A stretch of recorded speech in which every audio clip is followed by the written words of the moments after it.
Madame, Monsieur, bonsoir. Combien de migrants se rendent légalement dans un pays autre que celui de leur nationalité pour s'y installer durablement? Dans quelle proportion ces migrants optent pour l'immigration légale? Quels sont les taux de réussite et les conditions à remplir pour immigrer légalement? L'immigration immigrée pour mieux contribuer, le choix de la légalité. C'est notre thème pour aujourd'hui. On en parle et ça fait de l'actualité. Achille Godreau, un élément de reportage. Les personnes désireuses d'émigrer ne sont pas toujours dans les conditions régulières. Elles sont parfois victimes d'injustices, de conflits, de racisme, d'esclavage moderne ou de xénophobie. Émigrer en statut régulier nous préserve toutefois de toutes ces situations désastreuses. Elle offre à l'émigré dans certains pays la possibilité d'emploi et un droit à l'éducation avec des frais de scolarité considérablement réduits. Elle offre également une admissibilité à une couverture de soins de santé universelle et un niveau de vie de haute qualité. Sur la période 2013-2018, la Côte d'Ivoire a été le troisième pays de l'UEMOA où les intentions d'émigration étaient les plus élevées, après le Togo et le Sénégal, bien que la Côte d'Ivoire reste un pays de destination majeure pour les migrants en Afrique de l'Ouest. Le pays a récemment connu une augmentation importante de l'émigration de ses ressortissants à la fois vers les pays voisins d'Afrique de l'Ouest. Les Ivoiriens se sont toutefois diversifiés, avec l'intention des flux migratoires vers les États-Unis et le Canada au cours des 20 dernières années. Nous sommes de retour en studio. Nous recevons Dr Diabaté Lamoussa. Bonsoir, docteur. Bonsoir. Vous êtes doctorant-chercheur en épidémiologie au Québec. Exactement. Et vous êtes directeur général d'une entreprise qui accompagne les candidats à l'immigration légale au Canada également. Exactement. D'accord. Alors, que vous inspire déjà l'élément de reportage que nous venons de voir? Ce que je viens de constater, c'est qu'ils mettent un point sur un élément qui est assez important, c'est que l'Amérique du Nord aujourd'hui est de plus en plus convoitée par de nombreuses personnes qui souhaitent immigrer à l'étranger, à l'international, notamment particulièrement le Canada. Et comme j'ai l'habitude de le dire, et d'ailleurs c'est l'objet de cette émission, c'est bien d'immigrer. C'est encore mieux quand on le fait bien, en respectant les lois des pays vers lesquels nous souhaitons aller. Alors, immigrer pour mieux contribuer le choix de la légalité. Alors déjà, qu'est-ce que l'immigration légale? Légale. Oui. Bien. Si vous me permettez, je vais peut-être commencer d'abord par définir c'est quoi l'immigration illégale. Et de là, on pourra peut-être en déduire ce qui est l'immigration illégale.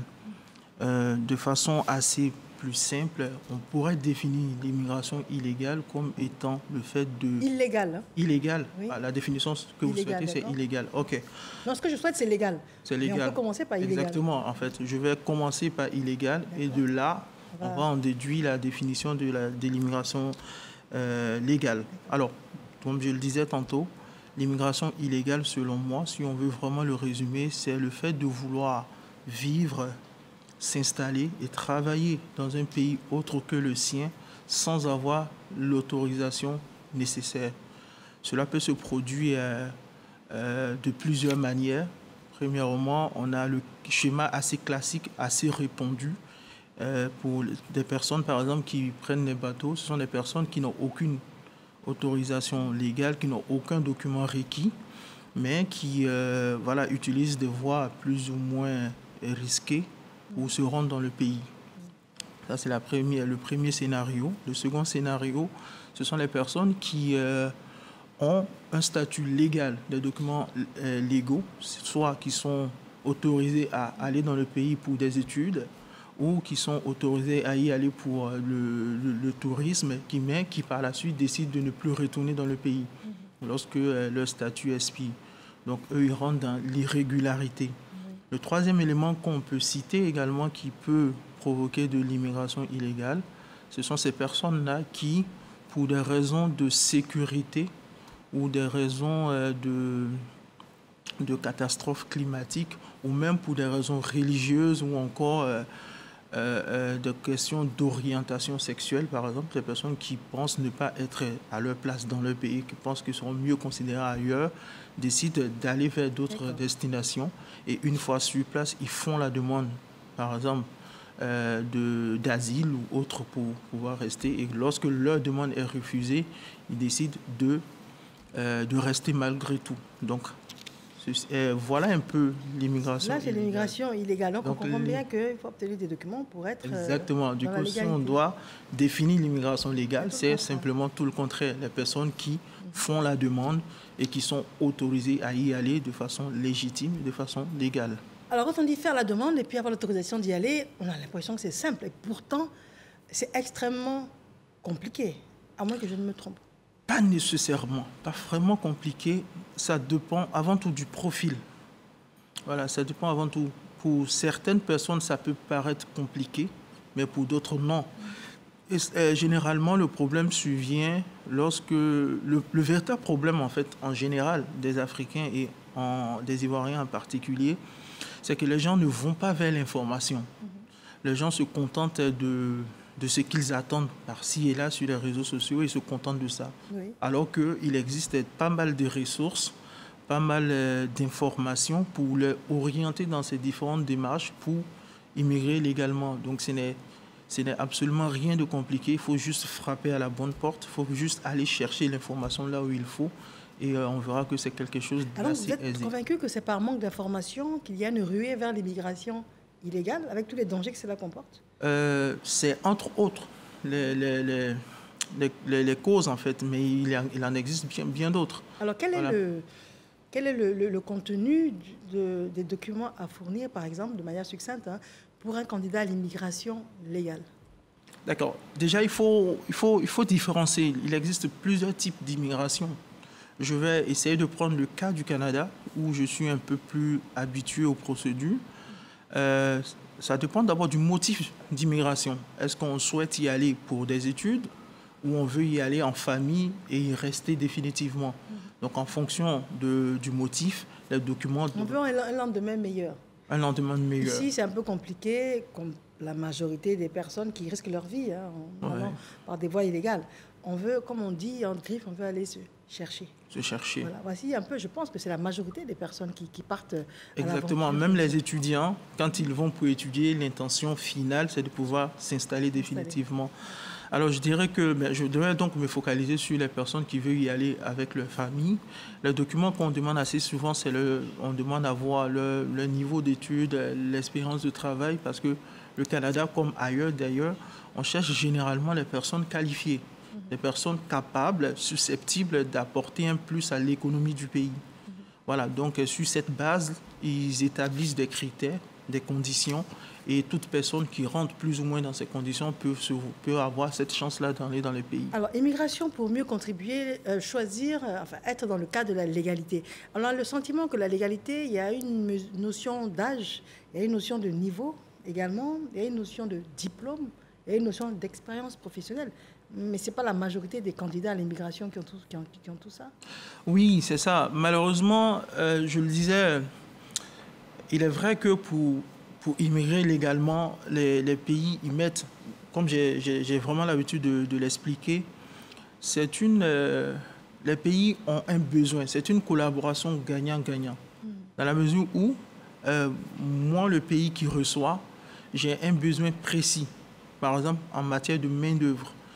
Et celui que j'accepte chez moi, il apporte une main-d'œuvre dans une expertise donnée, dans un secteur donné où j'ai du mal à recruter du monde.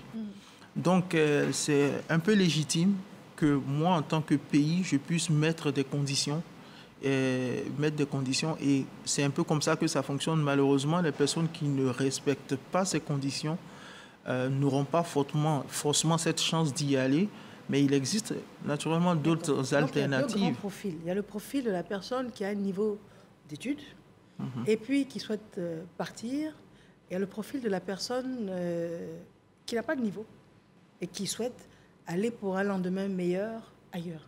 Alors, la personne qui a un niveau d'études, en fonction de ses qualifications, cette personne-là, même sans argent, je prends l'exemple d'un étudiant En criminologie, par exemple. Alors, il s'est dit qu'il est étudiant en criminologie, il a fait ses études, et là, il se dit, bon, j'ai une maîtrise, je pense que je suis quand même quelqu'un d'intellectuel, j'aimerais partir au Canada, m'y installer, et puis, quelque temps après, faire venir femmes et enfants. Femmes et enfants, ouais. Est-ce qu'il a des chances que ce projet aboutisse? Naturellement, il a des chances. Je le disais, les conditions, les critères qu'on regarde généralement pour pouvoir accepter, le premier élément, c'est l'âge, c'est le critère d'âge. Comme ça, généralement, dans nos activités, quand nous recevons des personnes qui nous font part de leur intention d'immigrer, la première question que nous leur posons, c'est de savoir quel âge avez-vous? Et en fonction de leur âge, la discussion, elle est orientée. On émigre facilement jusqu'à quel âge? Jusqu'à 35 ans, c'est beaucoup plus facile. Après 35 ans, on est moins productif? Après 35 ans, ça devient compliqué. Naturellement, ce n'est pas le seul critère. Il y a d'autres critères. C'est un ensemble de critères. Pourquoi c'est plus compliqué? C'est plus compliqué pourquoi? La raison, elle est toute simple. Je l'ai dit, la population, ces pays ont des besoins précis. Leur population, elle est vieillissante. Ils ont besoin de personnes plus jeunes pour pouvoir les aider à combler un certain manque dans leur économie. Ils ont donc besoin des personnes jeunes et non des personnes qui, après avoir fait la quasi-totalité de leur vie ailleurs, souhaitent venir bénéficier de leur retraite et autre chose. Voilà pourquoi un accent est mis. Cela ne veut pas dire que les autres n'ont pas de chance. Donc c'est un ensemble. Ouais, ils en ont moins. Voilà, c'est celui qui est jeune a plus de chances et plus l'âge augmente, les chances diminuent.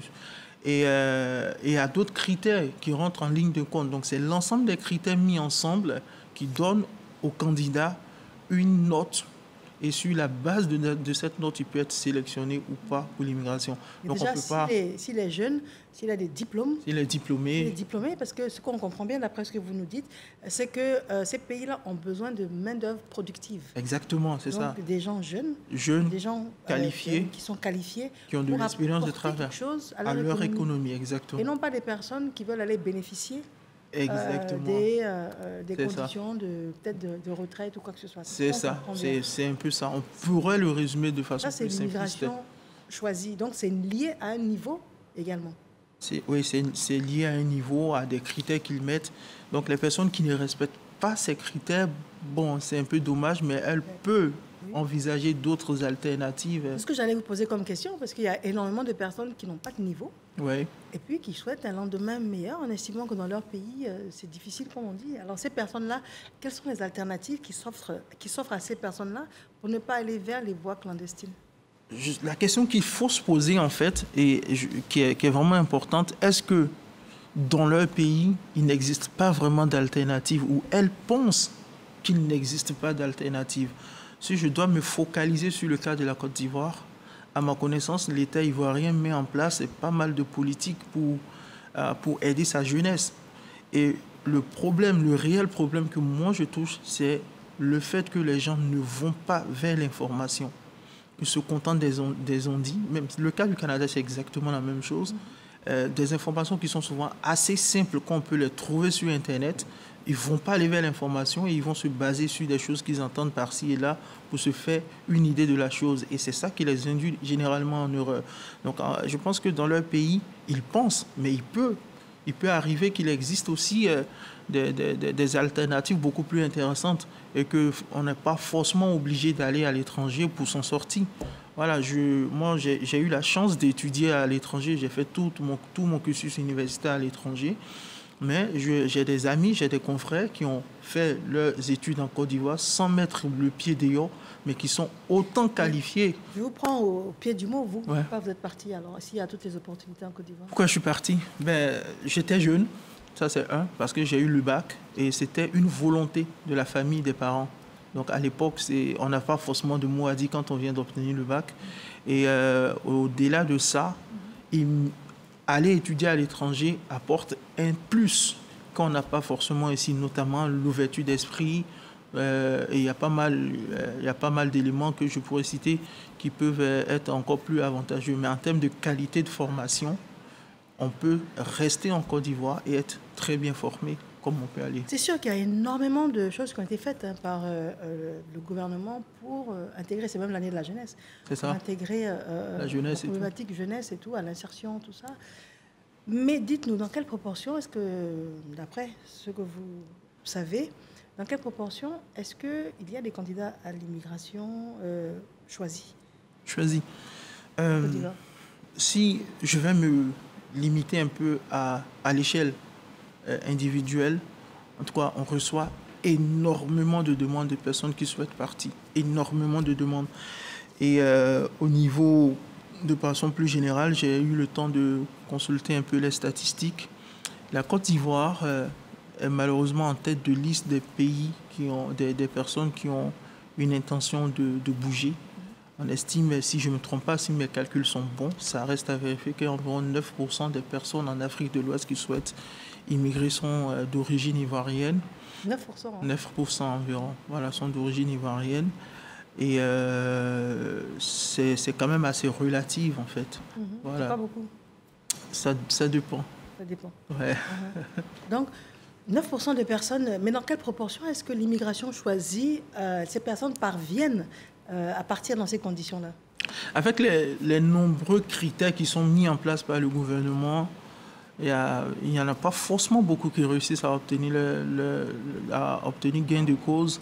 Et puis, entre autres, il existe également de nombreux risques dans le secteur. C'est un secteur qui est quand même assez risqué parce que, de façon générale, l'Ivoirien ou l'Africain rêve d'un lendemain meilleur ailleurs. Ailleurs, oui. D'autres l'ont compris et ont décidé, malheureusement, de les arnaquer. Donc ça fait que souvent, et je reviens toujours sur le fait qu'il est important de frapper à la bonne porte, on frappe malheureusement à la mauvaise porte de ces personnes qui ne s'y connaissent rien et qui vendent du rêve aux gens. Je pourrais parler par exemple d'un exemple assez simple, le visa visiteur pour le Canada. Récemment, j'ai constaté qu'il y a beaucoup d'Ivoiriens qui ont obtenu un visa visiteur pour le Canada.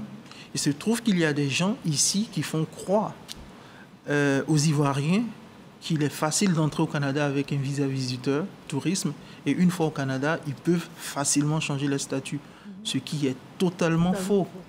Voilà, il est très très difficile de changer son statut avec un visa visiteur parce que cela demande qu'on ait un employeur qui, après une étude sur le terrain, a prouvé que personne n'est qualifié, aucun Canadien n'est qualifié pour ce poste si ce n'est pas ce dernier-là. Donc il y a plein de conditions. Voilà, alors pour revenir à notre thème, immigrer pour mieux contribuer. Donc ça veut dire que cette immigration choisie, in fine, c'est pour que le pays en profite. Donc c'est vraiment, il ne faut pas que ce soit une fuite des cerveaux. Il faut que les personnes reviennent et puis appliquer ce qu'elles ont appris à l'étranger. Vous revenez quand? Moi, bientôt. J'ai déjà une entreprise en Côte d'Ivoire qui embauche... Bon, elle n'est pas si grande. C'est une petite entreprise qui embauche 3 à 4 personnes. Voilà, et c'est déjà ma contribution à mon niveau. Et j'ai un objectif à atteindre. Et une fois cet objectif atteint, c'est pour très bientôt. Et dans quelle proportion est-ce que les Ivoiriens partent via le créneau de l'immigration choisie et reviennent pour justement faire profiter et contribuer au développement de leur pays? Généralement, les étudiants qui partent, assez souvent, j'aurais du mal à vous donner des chiffres exacts, mais dans mon entourage, assez souvent les étudiants qui partent, dans ce qui est cours, dans ce qui s'est dit en fait, assez souvent les étudiants, on est tous convaincus que on sera plus utile ici qu'à l'étranger. On sera plus utile. Donc nous y sommes pour un objectif bien précis, pour être formés et obtenir l'expérience de travail qu'il faut et revenir. Mais c'est différent pour ceux qui vont en famille. Voilà, eux, ils ont vécu ici, ils ont eu de l'expérience ici, et ils ont trouvé qu'ils seraient plus utiles dans ce pays et ils vont. Donc, c'est pas forcément... certains pour objectif certains font ce voyage-là pour les enfants.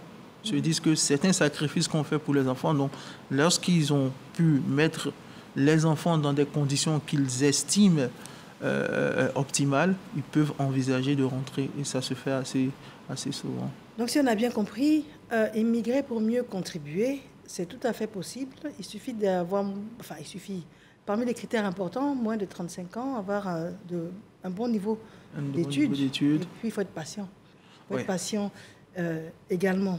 Alors, je voulais vous demander, pour les plus de 35 ans, c'est un schéma, pour des personnes sans niveau, pour des personnes qui, malgré ce que vous nous dites en disant que c'est bien de rester chez soi, ce que je pense également, des personnes qui se disent oui, mais moi je veux quand même aller tenter ma chance, aller à l'aventure.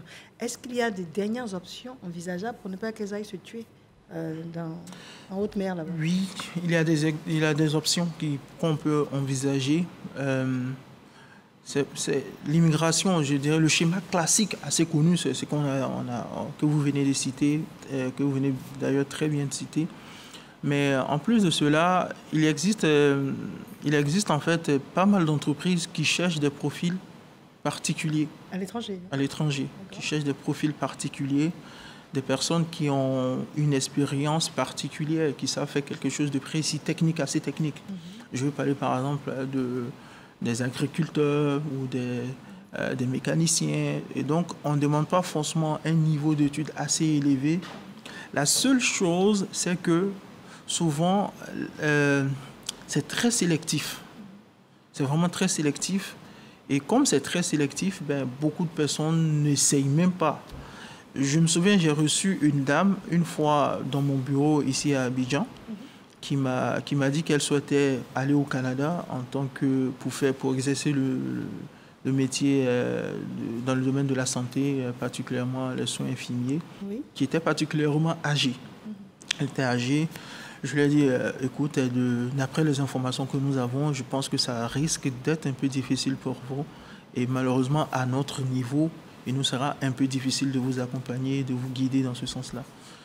Quelques mois après, la dame me contacte via Facebook. Elle me dit, bonjour docteur, je suis au Canada. Il dit, ah bon, comment vous avez fait? Comment elle a fait, oui. Exactement. Et il y avait une offre d'emploi. Oui. On cherchait des personnes qui exercent le métier qu'elle faisait. Elle a candidaté, elle a fait un entretien et ça a fonctionné. Même 1 franc, elle n'a pas payé. Même le billet d'avion, ils lui ont envoyé tout. Donc elle est partie. C'est pour dire qu'il existe aussi cette possibilité. Mais vu qu'elle est rare, les gens... D'accord. Est-ce que je résume bien notre entretien si je disais que pour immigrer, le créneau le plus sécurisé, c'est d'aller ayant un niveau d'études, ayant des compétences à faire valoir. Ça, c'est le meilleur créneau pour immigrer en toute tranquillité. Exactement. Les personnes de moins de... Je prends un exemple. Un étudiant, par exemple, qui sort de l'INPHB, qui est ingénieur ou qui est un Master 2, qui a moins de 30 ans. Il a 2-3 années d'expérience, qui s'exprime très bien en français et très bien en anglais, parce que c'est aussi un des critères. Ça aussi, c'est important. Ouais, qui maîtrise et qui, en plus de ça, il a moins de 30 ans, je l'ai dit, il est bilingue. Il a 3 années d'expérience ou 4 années. Il a toutes les chances de pouvoir obtenir gain de cause dans son projet d'aller au Canada. Il a toutes ses chances. D'accord. Ouais, donc le Canada est essentiellement basé sur l'immigration. Il y a un côté intellectuel également. Donc je vous prends pour le dernier exemple, parce qu'on va bientôt conclure cette émission. Je prends encore le profil de la personne qui n'a rien fait de particulier, et puis qui s'est cherchée, comme on dit ici en Côte d'Ivoire, et puis qui réalise qu'elle est en train de prendre de l'âge. La personne a peut-être 40 ans, elle voit qu'il n'y a pas vraiment d'avenir pour elle. Peut-être qu'elle n'a pas la bonne information également, et elle se dit, je vais me chercher. Ça va être compliqué, je n'ai pas de documents, je n'ai pas de diplôme, je vais me chercher. Pour cette personne-là, il n'y a pas d'option. L'option la plus envisageable, si elle a des enfants, c'est de miser pour ses enfants, pour qu'ils partent faire des études à l'étranger. Et ses enfants pourront peut-être plus tard s'occuper d'elle. En dehors de cela, je déconseille fortement d'utiliser... Mais miser pour les enfants, ça veut dire qu'il faut qu'elle ait les moyens de les entretenir là-bas? Non, il existe de nombreux programmes de bourses d'exemption qui font que les gens peuvent étudier quasi gratuitement au Canada. Un des obstacles du Canada, c'est justement les frais de scolarité qui sont hyper élevés. mais il existe des programmes, notamment pour les Ivoiriens, et les gens ne savent pas, ça c'est une information de détail que je voulais donner, c'est qu'il existe de nombreux collèges qui donnent des bourses d'exemption aux Ivoiriens. Et c'est pas très connu. Donc quand tu es Ivoirien dans un de ces collèges, il suffit de faire la demande et tu l'auras. Donc il existe de nombreuses possibilités. Donc pour revenir à votre question, effectivement, je pense que si elle a des enfants, c'est de réfléchir à comment économiser pour que cet enfant-là puisse aller un jour étudier au Canada et pourquoi pas... je connais de nombreuses personnes qui plus tard ont fait venir leurs parents, donc les enfants pourront plus tard faire venir leurs parents, ne serait-ce que pour du tourisme, c'est déjà quelque chose de pas mal. D'accord. Alors, émigrer pour mieux contribuer, monsieur, je vous remercie. Vous êtes docteur Diabaté Lamoussa, doctorant chercheur en épidémiologie au Québec, mais vous êtes également directeur général d'une entreprise qui accompagne les candidats à l'immigration légale au Canada. Exactement. Donc, on retient, pour immigrer légalement, ça a un lien direct avec le niveau d'études. Mais lorsque l'on n'en a pas, vaut mieux déjà savoir quels sont les programmes qui sont conçus ici, chez nous, pour intégrer les personnes, plutôt que d'aller malheureusement finir échouer au large des côtes en haute mer là-bas. C'est l'année de la jeunesse, également énormément de programmes gouvernementaux. Nous en avons fait large écho dans différentes émissions. Vaut mieux rester chez soi avec des programmes pour la perspective, pour l'avenir, en bonne santé, plutôt que d'échouer et d'avoir des images sur Facebook des personnes disparues malheureusement. Infiniment merci de nous avoir choisis. Immigrer pour mieux contribuer, c'est possible. Choisissez la légalité. Bonsoir.